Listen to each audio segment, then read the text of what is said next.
Hey everyone, welcome back to the Limbo archipelago. In the last video we showed you how to build.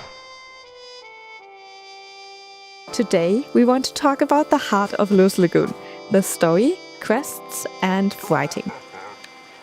When planning for Lou's Lagoon in the beginning, it definitely showed that we are huge fans of Nintendo games. And that we also looked at games like Slime Rancher for inspiration, with its colorful sandbox world and the satisfying mechanic of collecting things. But over time, Lou's Lagoon more and more became its own thing, and maybe that shows best in the evolution of its narrative. In many cozy farming games, the story starts with something sad, like an ancestor passing away and leaving you a farm and a task.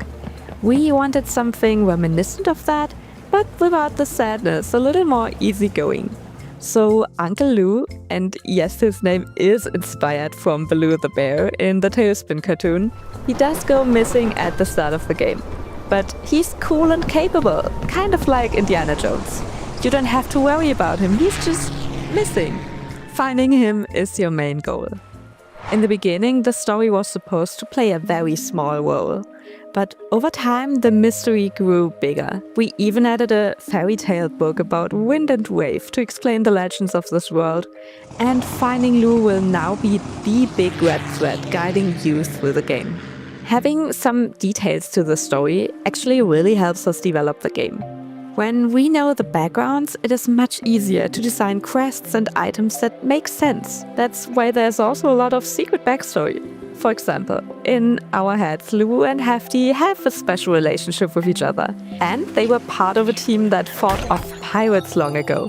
And that is how Lou won his island. Apart from the main narrative surrounding Lou, each island also features its own ecosystem and challenge.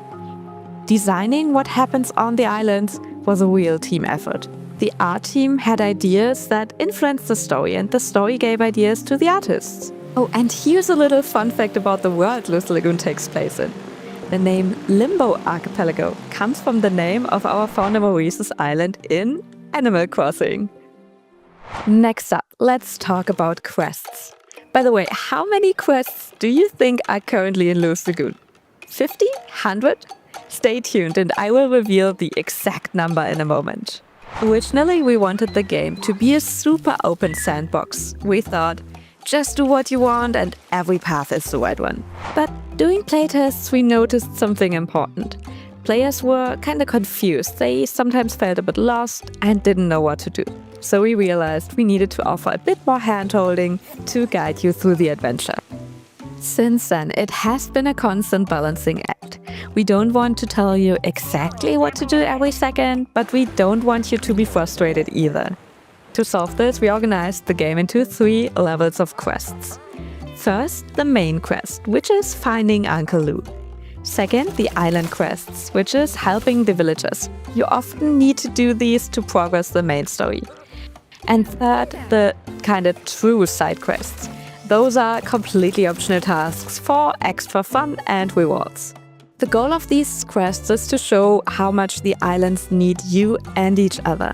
Since the storm and Lou's disappearance, the connection between the islands has been broken. For example, there is a big fishing quest that requires you to visit all the different islands. That one really shows the essence of the game, which is bringing the people of the archipelago back together. You can kinda even hear the progress.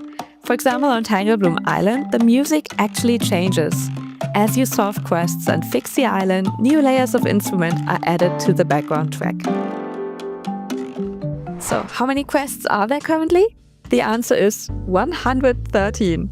We actually had over 150 at some point, but we removed a lot of them to make sure every single quest feels high quality and fun and isn't just a filler. Finally, let's talk about the writing. Our writer, Daniel, joined the team a bit later in development. He used to work on games with very heavy, serious stories.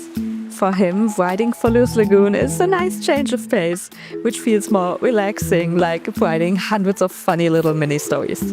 But it wasn't always easy.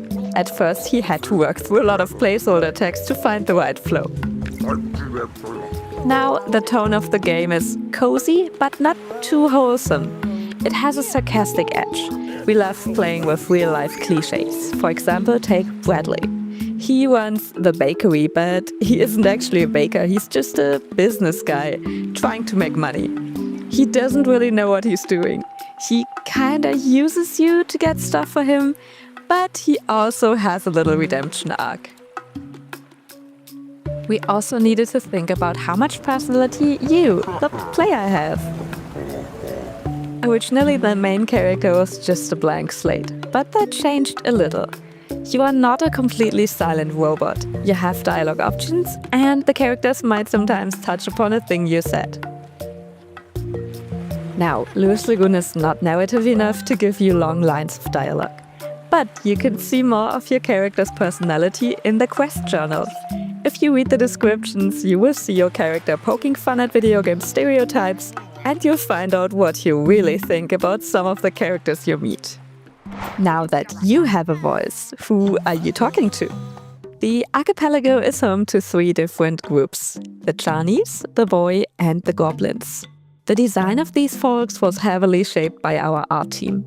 Their designs made it much easier to write their distinct cultures. The Charneys are the business people. They love trading and running shops. The storm hit them hard because they couldn't trade with the other islands anymore. The Vooi are the complete opposite. They are super relaxed dudes. Their motto is, go with the flow. Even when things go wrong, they don't complain. They just say, yeah man, this is fine. And then there are the Gorplins. They are small, grumpy, and always busy. They live on a tiny island with very little space, so they are very competitive. They mine sugar crystals and actually eat them as well. They would even eat wood. They have tough stomachs and don't understand why you don't want a plate of their delicious wood. Oh, and here's another fun number for you. Right now the game has about 4,400 lines of text. Do you think you will read them all? Working on the story and quests has been a long journey.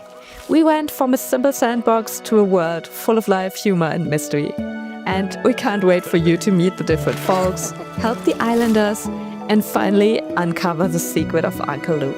If you want to chat with us, please join our Discord server. And if you want to support us, wishlisting the game on Steam helps a ton. And if you like this video, please give a thumbs up and let us know in the comments what topic you'd like to hear more about in our next devlog. Thanks for watching. Until next time, fly safe.